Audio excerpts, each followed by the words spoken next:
Mukunda jewellers మొట్టమొదటి factory outlet ఇప్పుడు కూకట్పల్లి, కొత్తపేట్, సోమాజిగూడ మరియు ఖమ్మంలో. నమస్తే, మీరు చూస్తుంది సుమన్ టీవీ. నేను మీ కీర్తి. ఈ రోజు నాతో పాటు ఉన్నారు ప్రముఖ ఆస్ట్రాలజర్ నందిబట్ల శ్రీహరి శర్మ గురుగారు. నమస్తే గురుగారు. వాగర్థావ్యవ సంపృక్తౌ వాగర్థ ప్రతిపత్తయే జగతః పితరౌ వందే పార్వతీ పరమేశ్వరౌ. సదాశివ సమారంభాం శంకరాచార్య మధ్యమాం అస్మదాచార్య పర్యంతం వందే గురు పరంపరాం. ఆదిత్యాయ చ సోమాయ మంగళాయ బుధాయ చ గురుశుక్ర శనిభ్యశ్చ రాహవే కేతవే నమః. శృంగేరి జగద్గురు పీఠాధిపతులకి, కంచి పీఠాధిపతులకి నమస్కారములు తెలియజేసుకుంటూ కార్యక్రమాన్ని ప్రారంభిద్దాం. గురుగారు, ఈ మధ్య తిరుమల తిరుపతి పవిత్రమైన లడ్డుకి సంబంధించి ఎన్నో రకాల వార్తలు వస్తున్నాయి కదా, దానిపైన మీ స్పందన ఏంటి? గత 2 రోజులుగా మనం చూసుకున్నట్లయితే ఒక భారతదేశమనే కాదు, యావత్ ప్రపంచ దేశంలో ఉన్నటువంటి సనాతన ధర్మాన్ని పాటించే వాళ్ళకందరికీ కూడా ఒక బాధాకరమైనటువంటి వార్త ఇది చెప్పవచ్చు. ఎందుకనంటే కలియుగ దేవతమ్మ, కలియుగ అర్చామూర్తి, స్వయం ప్రకటితమైనటువంటి దైవము. మనకు ఎన్నిసార్లు వెళ్ళినా మళ్ళీ మళ్ళీ సందర్శించుకునే క్షేత్రం ఏదయ్యా ఉందనంటే ఒక తిరుపతి మాత్రమే. ఒకసారి చార్ధామ్ యాత్ర చేస్తే చాలా అనిపిస్తుంది. ఒకసారి శ్రీశైలం వెళ్ళొచ్చినా మళ్ళీ ఎప్పుడో 3-4 సంవత్సరాలకి వెళ్తాం. కానీ ఇప్పటికీ కూడా అనేక కుటుంబాలలో సంవత్సరానికి ఒక్కసారిగా విధిగా ఈ యొక్క క్షేత్రానికి అనగా వెంకటేశ్వర స్వామి దర్శించుకొని వచ్చేవాళ్ళు ఉన్నారు, ప్రతి నెల దర్శించుకునే వాళ్ళు ఉన్నారు, 6 నెలలకు ఒకసారి దర్శించుకునే వాళ్ళు ఉన్నారు. అంతేకాకుండా కేవలం ఈ యొక్క ఇబ్బంది కలిగినటువంటి గత 2-3 రోజుల నుంచి మనం వింటున్నటువంటి వార్త ఏదైతే ఉందో ఆ వార్త ఇబ్బంది మన తెలుగు రాష్ట్రాలకి కాదు, భారతదేశం యావత్తు కూడా కుదిపేస్తుంది, ప్రపంచవ్యాప్తంగా. ఎందుకంటే శ్రీమాన్ ముఖ్యమంత్రి చంద్రబాబు నాయుడు గారు ఎన్డీఏ సమావేశంలో తెలియచేయడం జరిగింది. ప్రపంచవ్యాప్తంగా ఇది బాగా ఒక ప్రకంపనలను సృష్టిస్తుందని చెప్పవచ్చు. కాకపోతే ఎందుకు ఈ విధంగా చేయాల్సింది, హిందువుల మనోభావాలు పూర్తిగా దెబ్బతిన్నట్టే లెక్కమ్మ. ఎందుకనంటే ఏ ఇంట్లోనైనా కానీ స్వామిని దర్శనం చేసుకొని తిరుపతి లడ్డు తీసుకొని వచ్చిన తర్వాత ఆ వెంకటేశ్వర స్వామి దగ్గర దీపారాధన చేసి స్వామి సుప్రభాత అవన్నీ చదువుకొని తిరుపతి లడ్డూని అందరికీ కూడాను పంచే పవిత్ర కార్యముగా చూసుకునేటువంటి వ్యవస్థ దొరకకపోతే కూడా ఎవరు మనం తరపున బంధువులు కానీ స్నేహితులు కానీ ఎవరు వెళ్తున్నా మాకు ఒక లడ్డు పట్టుకురావయ్య అని చెప్పి మనం ప్రేమగా అడిగేటువంటిది.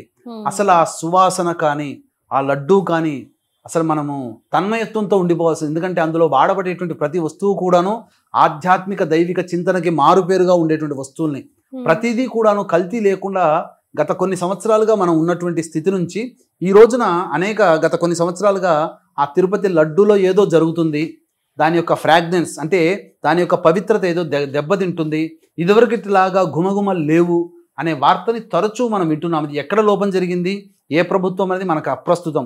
కానీ ప్రభుత్వ జోక్యం అనేటువంటిది యొక్క టీటీడీలో ఉండడం వల్ల తద్వారా మనకు తీరని నష్టమే జరుగుతుందని చెప్పవచ్చు. ఎందుకనంటే ఒకప్పుడు ఇప్పుడు వివాదం అంతా ఏంటమ్మా, ఆ యొక్క లడ్డూలో ఉన్నటువంటి వాడబడినటువంటి నెయ్యిలోనే. ఆ యొక్క గుజరాత్లో ఉన్నటువంటి ల్యాబొరేటరీ ద్వారా తెలిసింది ఏంటి, edible oils, soya beans oil, soya నూనె, బీన్స్ నూనె, అలాగే ఫిష్ ఆయిల్, మరియు ఈ యొక్క జంతువుల కొవ్వుతో ఉన్నటువంటిది, పందిదో లేకపోతే ఎద్దుదో ఏ బర్రెదో మనకు తెలియదు, కానీ అందులో జంతువుల నుంచి చర్మము నుంచి వచ్చినటువంటి కొవ్వుల్ని కూడా వాడారు ఆ లడ్డు, తిరుపతి లడ్డూలు అని చెప్పి రిపోర్ట్స్ వచ్చాయి. రిపోర్ట్స్ వచ్చినప్పుడు ఇక్కడ మనం గమనించుకుంటే మరి గత కొన్ని సంవత్సరాలుగా లేనటువంటిది ఇప్పుడు ఎందుకు జరిగిందనంటే ఈ యొక్క అటానమస్ బాడీ టీటీడీ అనేటువంటిది సర్వస్వతంత్రమైనటువంటి వ్యవస్థ, ప్రభుత్వ జోక్యం లేకుండా స్వతంత్రంగా నడిచేటువంటి వ్యవస్థ. దాన్ని బేస్ చేసుకొని అనేకమైనటువంటి విశ్వవిద్యాలయాలు కానీ, అనేక మంది వేద పండితుల యొక్క అధ్యయనం కానీ, అలాగే అనేక రకాలైనటువంటి స్వచ్ఛంద సేవా కార్యక్రమాలు ఆ టీటీడీ ద్వారా మనకు జరపబడుతున్నాయి. కాబట్టి ఆ టీటీడీ దైవము కూడా దృష్టిలో పెట్టుకొని అనేక మంది తలనీలాలు సమర్పణ కావాలి, లేకపోతే నిలువు దోపిడీలు కానీ, లేకపోతే వాళ్ళ కోరికలు తీరితే వాళ్ళు సమర్పించే కానుకల రూపంలో కానీ రోజులకి 10 కోట్ల సంఖ్యలో ప్రతిరోజు కూడాను ఆదాయం అందుతున్నటువంటి దేవాలయంలో ఇంతటి అప్రజాస్వామికమైనటువంటి ఇంత హేయమైనటువంటి డబ్బు కోసము, డబ్బుని ఏమని చెప్తున్నారు అధికారులు, ఒకప్పుడు టెండర్లు పిలిచాము, ఒకప్పుడు నడిచినటువంటి కంపెనీని కాదని ఇంకా తక్కువ ధరకి ఏదైనా ఏదైనా ఈ యొక్క నెయ్యిని కనుక మనం సంపాదించుకుంటే ఆదా చేసిన వాళ్ళం అవుతాము అనే భావనతో టెండర్లు పిలిచాము, వాళ్ళకి అప్పగించాము అని చెప్పేసి అంటున్నారు. ఇక్కడ గమనించాల్సిన అంశం ఏంటంటే మనము భగవంతుడు సంపాదించుకున్నటువంటి సొమ్మది. అసలు ఆయన కోసం వెంకటేశ్వర స్వామికి ఆదాయం తక్కువ గురుగారు. ఆదాయం ఏమైనా తక్కువ? ఆయనకిస్తున్నటువంటి సొమ్ములో, ఆయన సంపాదించుకునేటువంటి సొమ్ములో మనం ఆదా చేయాల్సినటువంటి అవసరం ఏముంది? ఇంకా ఆదా చేయాల్సిన డబ్బుని ఆదా చేయదలిస్తే ఇంకొక రూపేణా ఆదా చేయవచ్చు. ఇంకొక దుబారా ఖర్చులు, అనవసరమైనటువంటి ఆడంబరాలకు పోయేటువంటి ఖర్చుల్ని తగ్గించుకొని మనం చక్కగా నడిపించుకోవచ్చు. కానీ ఇక్కడ జరిగినటువంటి లక్షల కోట్ల ప్రజలు లక్షల కోట్ల యావత్ ఇది కేవలం భారతదేశంలో ధార్మిక భావంతో ఉన్నటువంటి హిందూ మతస్థులకే కాదమ్మా, ప్రపంచం యావత్తు భారతదేశం యొక్క కీర్తి ప్రతిష్టలు ఈ యొక్క వివాదంలో పడిపోయినట్టే లెక్క. కీర్తి ప్రతిష్టలు ఎందుకనంటే వాళ్ళ దేశం అట్రా, ఎందుకంటే ఏ దేశం గురించి తెలవకపోయినా వెంకటేశ్వర స్వామి గురించి ప్రపంచవ్యాప్తంగా తెలుసు. ఎందుకంటే సెకండ్ హైయెస్ట్ ఇన్కమ్ టెంపుల్గా మన భారతదేశంలో ప్రసిద్ధి చెందినది ఇది. వాటికన్ సిటీ తర్వాత 2వ అత్యధిక ఆదాయం వచ్చే దేవాలయం ఇదే. కాబట్టి ఇక్కడ ఏంటంటే చాలా మటుకు మనం గమనించుకున్నట్లయితే కొన్ని ఇబ్బందికర పరిస్థితులు తలెత్తాయని చెప్పవచ్చు మనం. ఎందుకనంటే దీనికి ఇంతకుముందు ఒక 50 సంవత్సరాల కిందకు ముందు కనుక మనం చరిత్ర చూసుకుంటే ఎప్పుడు అంత ఆనందంగా, అంత ఆరోగ్యంగా లడ్డూలు తయారు చేసేవాళ్ళు. ఎప్పుడు కూడా ఈ వివాదం రాలేదు. ఎందుకు అంటే నందిని బ్రాండ్, శుద్ధ తప్ప అని కర్ణాటకలో ఇక్కడ మనం నందిని బ్రాండ్తో మనం పిలుచుకుంటాం. Karnataka milk federation company limited అనేటువంటిది కర్ణాటక ప్రభుత్వం వాళ్ళు నడుపుతున్నటువంటి ఈ యొక్క ఆధ్వర్యంలో జరుగుతున్నటువంటి నెయ్యిని 50 సంవత్సరాలుగా వాడుతూ వస్తున్నారు. వాళ్ళు ఎటువంటి ప్రమాణాన్ని పాటించేవారు అంటే వారు ముఖ్యంగా ఆధ్యాత్మిక పరులు.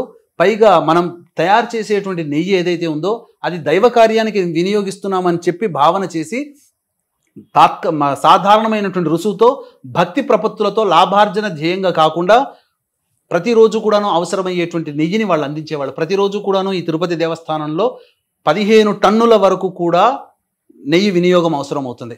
కాబట్టి 50 సంవత్సరాల నుంచి నడుస్తున్నటువంటి ఆ యొక్క కాంట్రాక్ట్ని కాదని ఈ మధ్య కొన్ని సంవత్సరాల్లో ఈ మధ్య వేరే వాళ్ళకి టెండర్ ద్వారా పిలిపించి అతి తక్కువకి ఎవరు కోట్ చేస్తారో వాళ్ళకి ఇద్దామని చెప్పి టెండర్ ద్వారా 5 కంపెనీలకు ఇవ్వడం జరిగింది. వాళ్ళలో ఒక కంపెనీ జరిగినటువంటిది ఏంటంటే, అది చేస్తున్నటువంటిది ఏంటంటే, ఇక్కడ మనం ఏదైనా ఒక పని చేస్తున్నప్పుడు మన ఇంట్లో ఒక ఫంక్షన్ పెట్టుకుంటామమ్మా, లేదా ఒక వస్తువు కొనుక్కుందామని వెళ్తాం. ఆ వస్తువు వాళ్ళు అమ్మగలిగే సామర్థ్యం ఉందా లేదా తెలుసుకొని కదా మనం కొనుక్కుంటాం. ఒక ఫంక్షన్ చేద్దాం, లేదా ఒక 10 మందికి భోజనం లేదా 100 మందికి భోజనం ఆర్డర్ ఇస్తాం. ఇచ్చినప్పుడు ఆ 100 మందికి చేయగలిగే కెపాసిటీ ఉన్నవాడా వంటవాడు లేదా అని మనం చూసి మనం ఇస్తాం. అటువంటిది స్వామివారి కైంకర్యానికి వినియోగించేటువంటి యొక్క వస్తువులలో ఆ వస్తువుల్ని సంపాదించగలిగే శక్తి ఉందా, ఆ వస్తువుని తయారు చేయగలిగే శక్తి ఉందా లేదా అని తెలుసుకోకుండా, ముక్కు మొహం తెలవకుండా టెండర్లలో తక్కువ ధర పాడారు కదని చెప్పి వాళ్ళకి ఇవ్వడం ఎంత హేయమైన చర్య. వాళ్ళు ఏం చేశారు, విదేశాల్లో ఉన్నటువంటి ఇక్కడికి వీళ్ళకి ఎందుకనంటే ఆ ఆవు నెయ్యి తయారు కావాలి అని అంటే ఆవు నెయ్యికి సంబంధించినటువంటి ఆ పరిశ్రమ ఉందా లేదా తెలుసుకోవాలి. కర్ణాటకలో ఆవులు ఎక్కువగా ఉంటాయి, పంజాబ్లో ఎక్కువగా ఉంటాయి, గుజరాత్లో ఎక్కువగా ఉంటాయి. గుజరాత్, పంజాబ్ నుంచి ఇక్కడికి రవాణా చేసుకోవాలంటే ఖర్చు అధికమవుతుంది. కాబట్టి వాళ్ళు సప్లై చేస్తే ఎక్కువ రేటు ఉంటుంది. కాబట్టి కర్ణాటక మనకు దగ్గర కాబట్టి వాళ్ళు తక్కువ రేటుకి 50 సంవత్సరాల నుంచి మనకు ఇస్తూ ఉన్నారు. ఇప్పుడు మనకు ఉదాహరణకి మనం ఎక్కడైనా కానీ ఏదైనా గోశాలలో కనుక వెళితే 2000కి తక్కువ లేకుండా కిలో నెయ్యి దొరుకుతుంది. బయట ఏదైనా మంచి కంపెనీలోకి వెళితే, షాప్లోకి వెళ్తే 4000 రూపాయలు కిలో ఉంటుంది. అదన్నీ కాదని అతి తక్కువ ధరకి ఆ Karnataka federation milk federation company వాళ్ళు ఇస్తున్నప్పుడు 50 సంవత్సరాల నుంచి లేనటువంటి సమస్య ఈ వీళ్ళని కాంట్రాక్ట్ని తప్పించి టెండర్ల రూపంలో 5 కంపెనీలకు ఇవ్వడం వల్లనే ఆ సమస్య తలెత్తింది. తద్వారా ఏమవుతుంది, వాళ్ళు ఏం చేశారు, ఒక కంపెనీ వాళ్ళు విదేశాల్లో బటర్ని దిగుమతి చేసుకున్నారు. విదేశంలో ఉండే బటర్ని దిగుమతి చేసుకుని ఇక్కడ బటర్ని కరిగించి, అనగా వెన్నని కరిగించి నెయ్యి తయారు చేసి ఆ నెయ్యిని ఇందులో వాడేవాళ్ళు. తద్వారా ఏమవుతుంది, ఇక్కడ వీరికి స్వచ్ఛందంగా మంచి చెయ్యాలని ఉండవచ్చు, కానీ వాడికి వెన్న దొరికే సౌలభ్యత లేకపోవడం వల్ల విదేశాల నుంచి దిగుమతి చేసుకున్నాడు. విదేశ వాళ్ళు ప్రామాణికాలు పాటిస్తాడని నమ్మకం ఏంటి, విదేశాల్లో ఉండేటువంటి మన ఆవులు ఉండవు కదా, అక్కడ జెర్సీ ఆవులు ఉంటాయి. జెర్సీ ఆవులు అంటే క్రాస్ బ్రీడ్తో పుట్టినటువంటి ఆవులు. క్రాస్ బ్రీడ్తో పుట్టినటువంటి ఆవుల నుంచి తయారయ్యేటువంటి పాలని తాగడం కానీ, వెన్నని వినియోగించుకోవడం కానీ, ఇవన్నీ మార్పులకు అనేక హేయమైన చర్య. కాబట్టి దేవతలకు సంబంధించినటువంటి ఈ అర్చామూర్తికి సంబంధించేటువంటి నైవేద్యాలు కానీ, లేకపోతే ఇతరత్ర ఉపచారాల్లో కానీ స్వచ్ఛమైనటువంటి దేశీ ఆవు నెయ్యినే వాడేయమని మనకు శాస్త్రం చెబుతుంది. ఈ మధ్య మళ్ళీ ఈ యొక్క రోజులోనే 1-2 రోజుల్లోనే ఏం వివాదం చెప్తున్నారు, దేవుడికి సంబంధించి చేసేటువంటి కైంకర్యాలలో ఉపయోగించేటువంటి వస్తువులన్నీ కూడా ప్రామాణికంగా తీసుకొని చేస్తున్నాము, కాకపోతే మిగతా వాటిలో మాత్రం ఇలా టెండర్లు పిలిచాము, దేవుడికి మాత్రం మేము స్వచ్ఛంగానే మంచిగానే చేశాము అని చెప్తున్నారు. అంటే దేవుడికి ఒక పద్ధతి, ఆ దేవుడికి కైంకర్యంగా వినియోగించే లడ్డూలకి ఇంకొక పద్ధతిగానంటే మనం హిందువులము, మనం ఏంటి ఎర్రి పుష్పాలమైనట్టుగా లెక్క. కాబట్టి ఇక్కడ హిందువుల మనోభావాలు అనేటువంటివి తగ్గాయి, హిందువుల మనోభావాలు మనల్ని ఇబ్బంది పెడుతున్నాయి.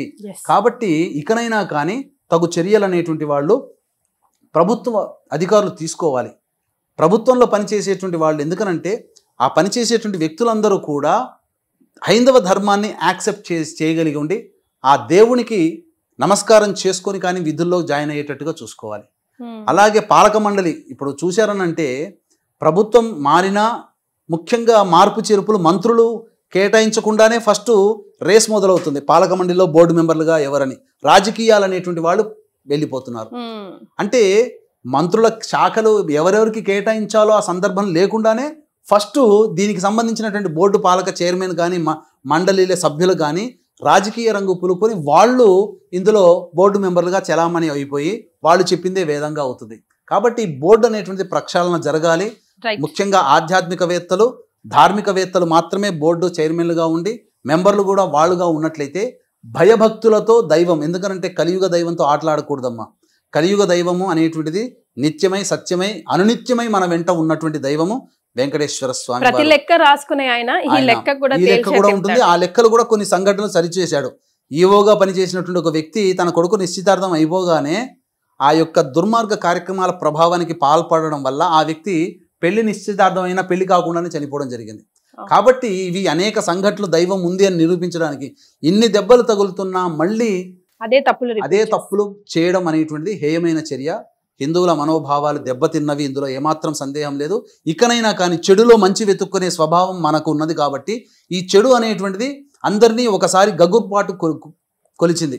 ఈ తర్వాత ఇప్పుడైనా కానీ ఆ టీటీడీ బోర్డు అనేటువంటి ప్రక్షాళన జరిగి అందులో పనిచేసే వాళ్ళందరూ కూడా వెంకటేశ్వర స్వామికి అనురక్తులై ఉన్నట్టుగా భావన చేస్తూ ఇప్పుడు అన్ని పంచు సిస్టంలో పెట్టుకొచ్చారు కదమ్మా.